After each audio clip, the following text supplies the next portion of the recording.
줄로 믿습니다. 우리 교인들 가운데 몸이 아픈 사람들 예수의 이름으로 질병이 떠나가게 해주시옵시고 이 새벽에 큰 응답 주실 줄로 믿사옵고 예수님 이름으로 간절히 기도드리옵나이다. 아멘. 할렐루야. 옆 사람한테 우리 악수하면서 어제 우리가 주신 하나님의 말씀 우리가 같이 나눴는데 당신은 복덩어리입니다. 한번 인사하겠어요. 당신은 복덩어리입니다. 할렐루야. 여러분 다 복덩어리인 줄로 믿습니다. 여러분이 가는 곳은 다 복이 되게 돼 있어요. 나만 복을 받는 게 아니라 내가 속해 있는 회사도 복을 받고 내가 다니는 직장도 복을 받아. 누구 때문에? 나 때문에. 할렐루야. 나 때문에 정말 남들이 행복해지고 복이 될 수 있는 복덩어리 인생이다. 항상 여러분은 마음속에 나는 복덩어리야. 하나님 참 감사해요. 나를 복덩어리 만들어 주셔서 감사해요. 잘 될 거예요. 하고 늘 여러분 그 믿음으로 신앙생활 하시게 되기를 바랍니다. 아브라함에게 첫 번째 주신 말씀 너는 복이라. 너는 복이라. 바로 우리들에게 주신 말씀 너는 복이라 하시는 이 말씀 꼭 기억하시. 잊어버리지 마세요.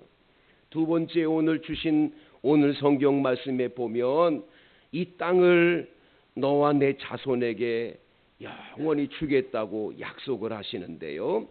여러분들에게 하나님께서는 이 땅에 사는 동안 하나님이 책임져 주시고 인도해 주실 줄로 믿습니다. 자꾸만 사람이 나에게 뭘 주는 줄 알고 사람을 따라가는 사람들이 있어요. 여러분 돼지 한 마리가 꿀꿀꿀꿀 대고 가다가 아이 세상에 나무에서 그냥 맛있는 홍시가 뚝 떨어졌네요. 꿀꿀대다가 그 홍시를 먹었는데 얼마나 맛있는지 세상에 홍시가 그렇게 맛있는 건 처음 본 거예요. 그걸 먹고 난 다음에 꿀꿀돼지가 이게 땅에서 이게 나오는 줄 알고 계속 땅을 파헤치면 땅에서 무슨 나오겠어요? 하늘에서 주셔야지. 하나님이 주셔야지. 할렐루야. 여러분 돼지는 평생 동안을 돼지는 일생 동안을 한 번도 하늘을 못 쳐다보고 산대요. 그 돼지의 목이 그렇게 생겼대요. 일생 동안을 세상만 봐고 세상에서 뭔가 오는 줄 알고 돼지처럼 땅만 헤치고 땅에다가 뭘 주고 사람에게 뭐가 오는 줄 알고 사람 따라가면 안 된다라는 거예요. 하나님이 주셔야 되는 거예요. 믿습니까? 그래서 여러분 복이 되는 인생인 우리는요.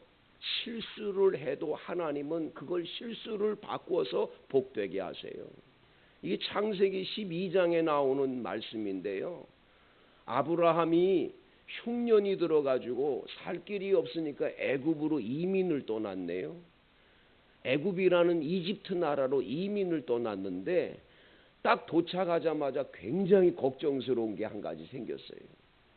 자기 부인인 사라가 너무 이쁜 거예요. 미스 유태인이요. 유태인. 너무 이쁜 거예요. 그래가지고는 이 사라를 뺏으려고 자기를 죽일까봐 무서우니까 여보 당신은 내 부인이라고 말하면 나 죽일 것 같으니까 누이 동생이라고 얘기합시다. 누이 동생이라고. 이 짰어요.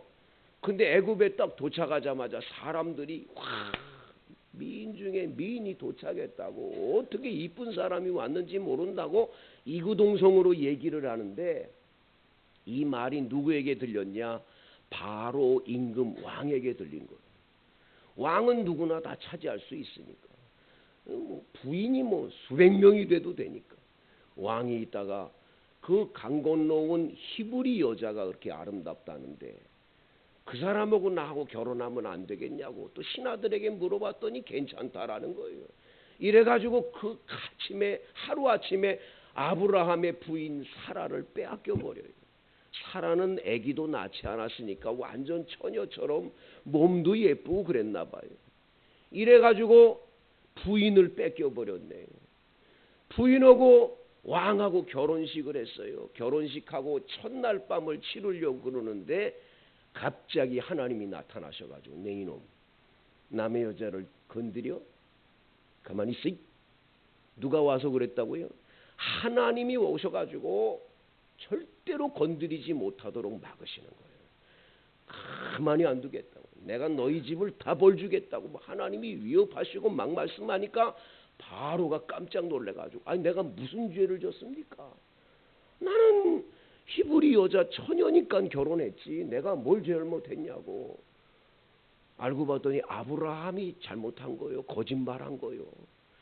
그러니까 내가 안다고 그러니까 내가 너한테 죄를 짓지 못하도록 막은 거라고 하나님이 그러시면서 아브라함을 그 아내를 보내라고 그러는데 다음 날 아침에 아브라함을 불러가지고 너 왜 나한테 거짓말했냐? 네 누이라고 왜 얘기했냐? 네 누이라고 안 하고 부인이라고 그랬다면 내가 어떻게 네 부인하고 결혼했겠냐? 얼마나 부끄럽습니까 여러분? 아브라함의 첫 번째 시련 중에 하나이면서도 가장 부끄러웠던 일이 이거예요. 그런데 여러분 이 바로 왕이라는 사람이 하나님을 만나고 나니까 사람이 달라지는 거잖아요. 하나님 만나면 바뀌어지는 줄로 믿습니다. 아이 은금 패물과 종들을 많이 보내가지고 아브라함은 빈털털이 돼서 애굽 내려갔다가 그냥 풍부하게 가지고 오는 거예요. 여러분 오늘 성경 말씀 다 같이 2절을 읽어봐요. 2절 시작. 아브라함에게 가축과 은과 금이 풍부하였더라. 여러분 은과 금이 풍부한 것은 다른 데 있지 않아요. 여러분 애굽 나라에 갔다가 바로 왕에게 아내를 뺏겼다가 다시 아내를 찾아오면서 은금 패물과 풍성한 복을 받았다니까요. 하나님 아버지의 자녀로 택함받은 하나님의 자녀들은 이 땅에서 실수도 하고 잘못도 많이 하지요. 수없이 실수하고 잘못된 길로 걸어가요. 그런데 우리는 실수하고 잘못하면 하나님이 벌 주는 줄만 알지 하나님이 그것을 선으로 바꾸시고 은혜 주는 건 안 믿어요. 여러분 하나님은 우리의 실수를 알아요. 부족을 알아요. 그러니까 인간이 인간을 바라보면서 아유 저놈이 실수했구나 저놈 나쁜 놈이다 이렇게 판단할지는 몰라도 하나님 아버지는 우리가 이미 죄인이고 부족한 자인 줄 아는 줄로 믿습니다. 그래서 때로는 실수하고 잘못해도 하나님 아버지는 그 선으로 바꾸시는 거예요. 은혜 주시는 줄로 믿습니다. 그러니까 항상 여러분과 저는 아버지 은혜로 삽니다. 은혜 아니면 살아갈 수가 없네. 호흡마저도 다 주의 것이니. 저 혼자 독창해야 되겠습니까? 같이 부르면 안 되십니까? 여러분 은혜 아니면 살 수가 없어요. 우리가 호흡하는 것까지도 하나님이 다 주관하시니까 사는 거예요. 하나님의 은혜로 우리는 사는 자인 줄로 믿습니다. 하나님은 은혜 주시는 분이세요. 내가 실수하고 잘못하고 내가 10년 전에 그 죄만 안 졌어도 내가 하나님이 복 받을 텐데 그놈의 죄를 지은 건 내가 그때 잘못했지 그런 거 생각하지 마세요. 하나님 앞에 그 죄가 자꾸만 걱정되거들랑 주님께 솔직하게 주님 내가 10년 전에 죄 졌는데 용서해 주세요 하면 다 주님은 씻어주시고 기억조차 안 하시고 등 뒤에 던지시고 동이 서에서 먼 것처럼 죄가를 옮겨주시고 우리를 품에 안으시고 너는 내 자녀라고 항상 함께 하시는 은혜가 있는 줄로 믿습니다. 그러니까 여러분들 항상 기억하세요. 나는 실수할 수 있어요. 왜? 인간이기 때문에 나는 부족해요. 아버지 은혜로 사는 거예요. 할렐루야. 주의 은혜를 늘 기억하시기를 바랍니다. 아브라함에게 두 번째 문제가 생겼는데 은금 패물이 풍성해지고 가축이 많아졌는데 조카 롯을 데리고 살았거든요.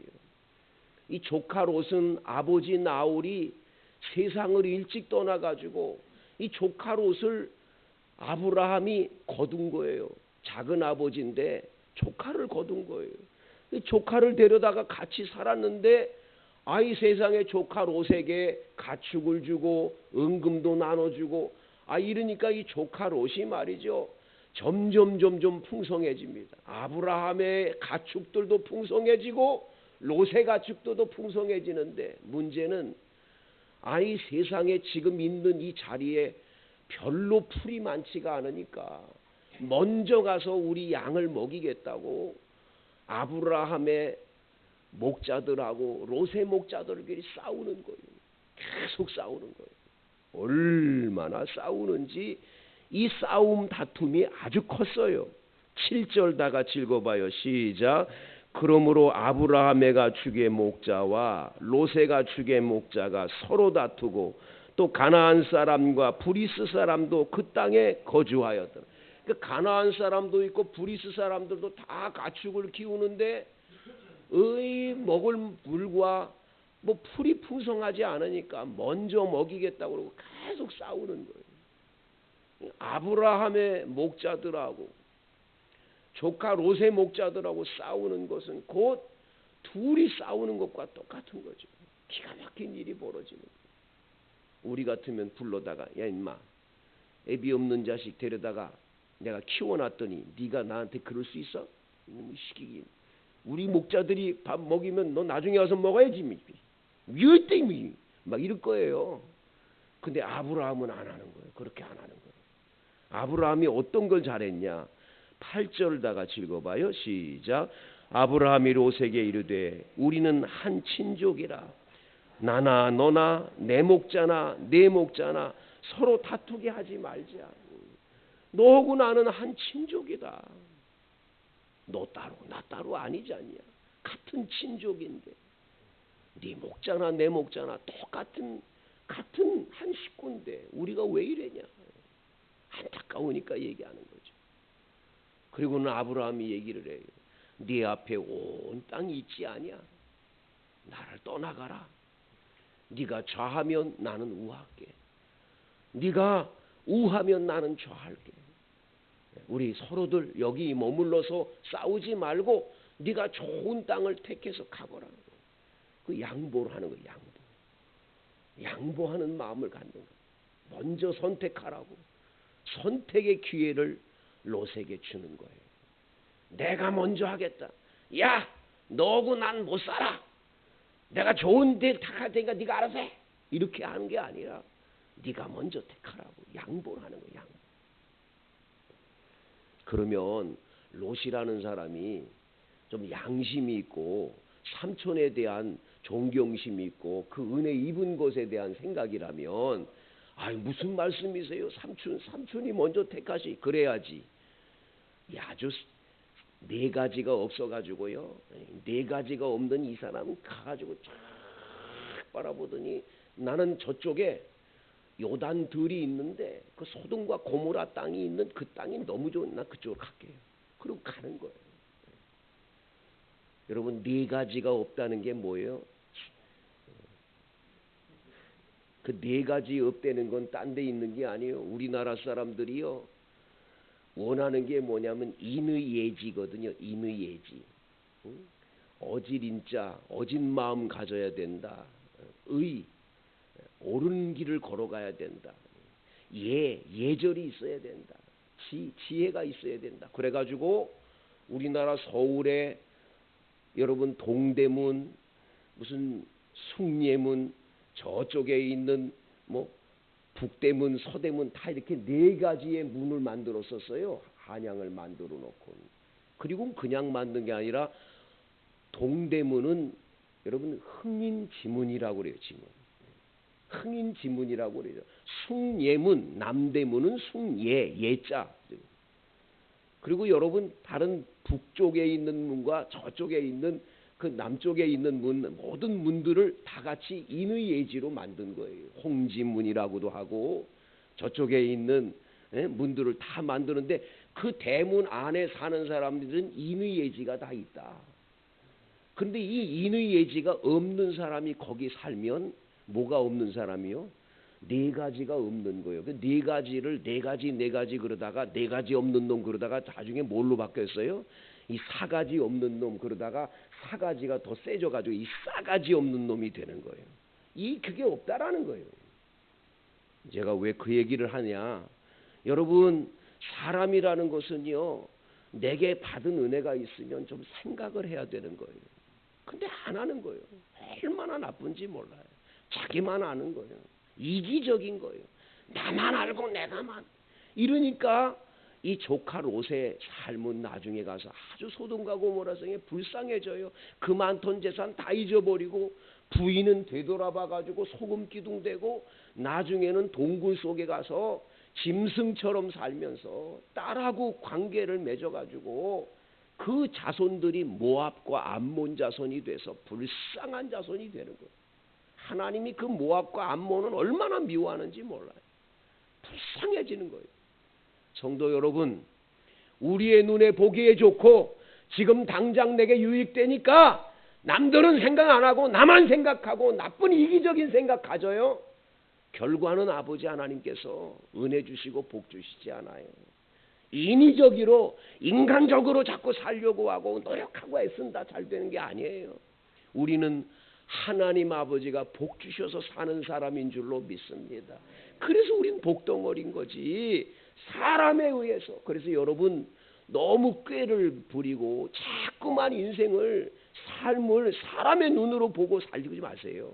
하나님 아버지가 부어주시는 그 복을 받아야 될 줄로 믿습니다. 여러분 조카 롯이 떠난 다음에 하나님이 아브라함에게 나타나세요. 14절 시작. 롯이 아브라함을 떠난 후에 여호와께서 아브라함에게 이르시되 너는 눈을 들어 너 있는 곳에 북쪽과 남쪽 그리고 동쪽과 서쪽을 바라보라. 15절 보이는 땅을 내가 너와 내 자손에게 주리니 영원히 이르리라. 할렐루야. 여러분 하나님이 이렇게 복을 줘야지 복된 인생 되는 거예요.